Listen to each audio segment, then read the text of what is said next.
శ్రీదేవి భాగవతము. సూతుడు సౌనకాది మహామునులకు దేవి భాగవతాన్ని ఇలా వివరిస్తున్నాడు. భీష్ముడి కథ. సూతుడు చెప్పిందంతా విని సౌనకాది ఋషులు మళ్ళీ ఇలా అడిగారు. వ్యాసుడి తల్లి సంతనుణ్ణి మారు మనవిలా చేసుకుంది. భీష్ముడు రాజెందుకు కాలేదు, పెళ్ళెందుకు చేసుకోలేదు? పురాణకర్త ధర్మవిధుడు అయిన వ్యాసుడు పరస్త్రీలతో, అందున తమ్ముడి పెళ్ళాలతో ఉండడం అధర్మం కాదా? సూతముని, నువ్వు మేధావివి. వ్యాసుడలా నిందనీయమైన కార్యమెందుకు చేశాడు? ఇది ధర్మక్షేత్రం. ధర్మవంతమైన సమాధానాలతో మా సందేహాలు తీర్చు అన్నారు మునులు. అడిగి తెలుసుకోవడం మీకు ఆనందం, తెలిసిందేదో చెప్పివేయడం నాకు ఆనందం. వినండి అంటూ మొదలుపెట్టాడు సూతర్షి. ఇక్ష్వాకు వంశంలో మహాభీషుడు అనే రాజు ఉండేవాడు. అతడు 1000 అశ్వమేధాలు 100 వాజపేయాలు చేశాడు. ఇంద్రుణ్ణి మెప్పించాడు. అతని అనుగ్రహంతో స్వర్గంలో నివసించాడు. ఒక రోజున అతడు దేవతలతో కలిసి బ్రహ్మలోకానికి వెళ్ళాడు. అప్పుడు అక్కడకు గంగ కూడా వచ్చింది. గాలికి ఆమె పైట తొలగింది. దేవతలందరూ పెడమొహాలు పెట్టారు. మహాభీషుడు మాత్రం అటే చూడసాగాడు. గమనించింది గంగ. ఆమె కూడా అతనిపై మనసు పడింది. ఒకరినొకరు ప్రేమచూపులు చూసుకోసాగారు. అది గుర్తించాడు బ్రహ్మ.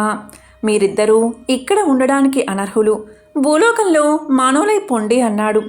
గంగా మహాభీషుడు భూమికి తరలారు. అదలా ఉండగా పృథువు మొదలైన అష్టవసువులు భూలోక సంచారం చేస్తూ వశిష్ఠుడి ఆశ్రమం చేరారు. ఆ సమయానికి వశిష్ఠుడు లేడు.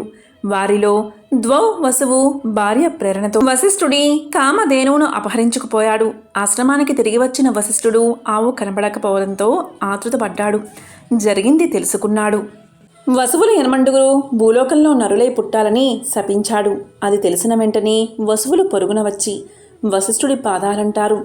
దయామయుడు వశిష్ఠుడు, మీ 8 7 పుట్టగానే శాప విముక్తులు అవుతారు. దొంగతనం చేసిన మాత్రం చాలా కాలం భూమి మీద బతుకుతాడు అని అనుగ్రహించాడు. వసువులు గంగను శరణు కోరారు. దేవ సంతతి వాళ్ళం మేము, మామూలు మానవ స్త్రీల గర్భాలలో పడలేము, నువ్వే కనాలి మమ్మల్ని అని ప్రార్థించారు. సరేనంది గంగా. ఒకనాడు ప్రతీపుడు అనే రాజు గంగా తీరాన కూర్చుని ఉండగా గంగా మానవ స్త్రీ రూపంతో వచ్చి అతని కుడితొడ మీద కూర్చుని తనని గ్రహించమని కోరింది. ప్రతీపుడు అంగీకరించలేదు. కొడుకులు కోడళ్ళు మాత్రమే కూర్చోదగిన కుడి తొడ మీద కూర్చున్నావు నువ్వు. నా అదృష్టం నీ అదృష్టం బాగుండి నా కొడుకే కనుక నీపై మనసు పడితే వాణ్ణి పరిగ్రహించు అని చెప్పాడు. వల్లే అంది గంగా. అప్పటికే మహాభీషుడు ప్రతీపుడికి కొడుకుగా జన్మించి యుక్త వయస్కుడై ఉన్నాడు. ఈ జన్మలో అతని పేరు సంతనుడు. ఒక సుముహూర్తాన ప్రతీపుడు రాజ్యాన్ని సంతనుడికి అప్పగించి అడవులకు వెళ్ళిపోయాడు. వెళుతూ గంగా తీరంలో నిన్నో పిల్ల కలుసుకుంటుంది. ఎవరూ ఏమిటి అని అడగకుండా భారీగా స్వీకరించు అని చెప్పి మరీ వెళ్ళిపోయాడు. అడవిలో పరాశక్తిని ధ్యానిస్తూనే ప్రతీపుడు కాలం చేశాడు. ఒకనాడు సంతనుడు గంగా తీరాన విహరిస్తూ ఉండగా గంగ కనిపించింది. ఆమెను మోహించాడు సంతనుడు. ఆమె గంగా అని కనుక్కోలేకపోయాడు. గంగ మాత్రం సంతనుణ్ణి మహాభీషుడిగా గుర్తించింది. పాత ప్రేమ గుర్తొచ్చి పులకించిపోయింది. తనను పెళ్లాడమని కోరాడు సంతనుడు. గంగ నవ్వింది. నాకు కొన్ని నియమాలు ఉన్నాయి. నేను ఏం చేసినా నువ్వు అడ్డు చెప్పకూడదు. మంచైనా చెడ్డైనా సరే నాకు ఇష్టం లేని మాట నువ్వు చెప్పకూడదు. నా చరిత్ర అడగకూడదు. అందుకు ఇష్టమైతేనే నీతో ఉంటాను అంది గంగా. సంతనుడికి తండ్రి మాటలు గుర్తుకొచ్చి సరే అన్నాడు. అహోరాత్ర భేదం లేకుండా వారిద్దరూ సుఖాలు అనుభవించారు. గంగ గర్భవతి అయింది. సుముహూర్తంలో కొడుకును కంది. ఆ పురుటి కందుని అలాగే ఎత్తుకెళ్లి గంగానదిలో పారేసింది.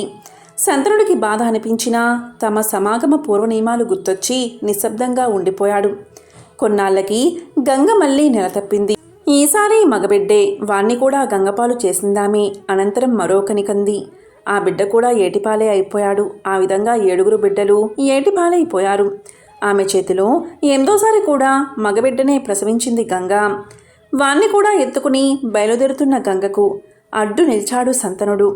ఇప్పటికే 7 చంపావు, అయినా కిమ్మనలేదు నేను. వీనైనా బతకని, లేకపోతే నా వంశం నిలబడేలా లేదు అన్నాడతను. గంగ నవ్వింది. నియమాన్ని తప్పావు మహారాజా. నీ ఈ కొడుకుకేమీ ప్రాణభయం లేదు. నన్ను నమ్ము. నేనింక ఇక్కడ ఉండలేను. వెళ్ళిపోతున్నాను. వెళ్లే ముందు నేను చెప్పేది శ్రద్ధగా విను. నేను గంగని వశిష్ఠుడి శాపం వల్లే పుట్టిన వారిలో 7 ఏటికి బలి చేశాను.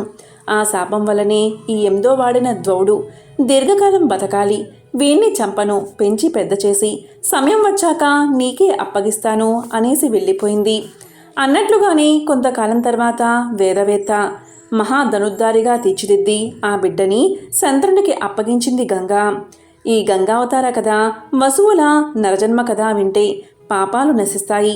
అన్ని పురాణాలతోటి వేదాలతోటి సమానమైన ఉపాఖ్యానమైది. ఈ దేవీ భాగవతం పవిత్రమైన పుణ్యాన్ని ఇస్తుంది.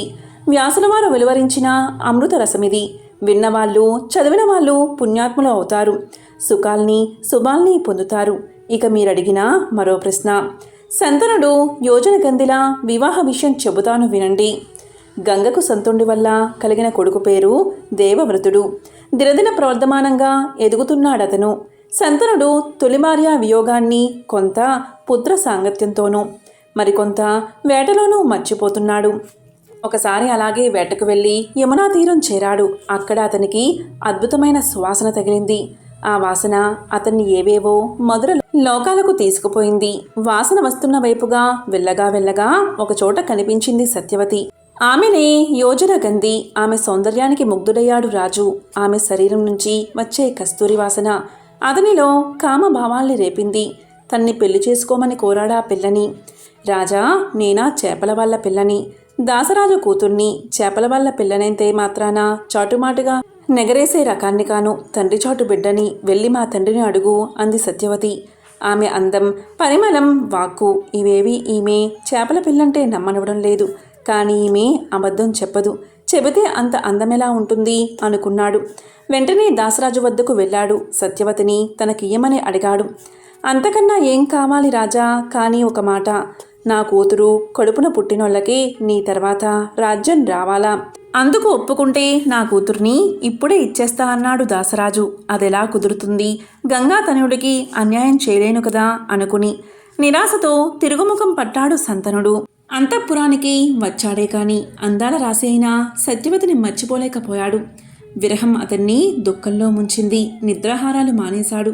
రాజకార్యాలు కూడా వదిలి సత్యవతిని తలుచుకుంటూ ఉండిపోయాడు శంతనుడు. సంగతంతా తెలుసుకున్నాడు గంగా తనయుడైన దేవవ్రతుడు. వెనువెంటనే మంత్రులతో కలిసి దాసరాజు ఉండే గుడిసెకు వెళ్ళాడు. అతని కూతుర్ని తన తండ్రికి ఇచ్చి పెళ్లి చేయమన్నాడు. దాసరాజు శంతనుడికి చెప్పిందే దేవవ్రతుడికి చెప్పాడు. మీ అయ్య తర్వాత రాజ్యమంతా నా మనవలకే రావాలా అన్నాడు. అంతే కదా, నవ్వేశాడా దేవవ్రతుడు. నేను ఇప్పుడే నా రాజ్యాధికారాలన్నీ వదిలేసుకుంటున్నాను. నా తండ్రి తర్వాత నీ దౌహిత్రులే అధికారానికి వస్తారు. ఇంకేమిటి అడ్డు అని అడిగాడు. దాసరాజు ఒప్పుకోలేదు. ఇలాగే అంటారు. మీరంటే మీ అయ్య మీద ప్రేమతో రాజ్యాన్ని వదులుకుంటారు. రేపు మీ పిల్లలు ఊరుకోవద్దు. వారు బలవంతులై నా కూతుర్ని సంతాన్ని చంపేసి రాజ్యం లాక్కోరు అన్నాడు దాసరాజు. నోగు మీసాల గాంగేయుడి మోము వింతకాలతో ప్రకాశించింది. నువ్వు చెప్పింది నిజమే. నీకు ఆ ఆటంకం లేకుండా చేస్తాను. ఇదిగో విను నా ప్రతిజ్ఞ. ఈ జన్మలో నేను వివాహం చేసుకోను. అసలు స్త్రీ సంపర్కమే లేకుండా బ్రహ్మచారిగా ఉండిపోతాను. నా సంతానం వల్ల నీ మనుములకు ఎటువంటి హాని వాటిల్లదు. సరేనా అంటూ భీష్మమైన ప్రతిజ్ఞ చేశాడు దేవవ్రతుడు. అప్పట్నుంచే గాంగేయుడు భీష్ముడిగా కీర్తించబడ్డాడు. ఈ విధంగా సూతుడు సౌనకాది మహామునులకు శ్రీదేవి భాగవతాన్ని వివరిస్తున్నాడు. ఓం శ్రీ మాత్రే నమః.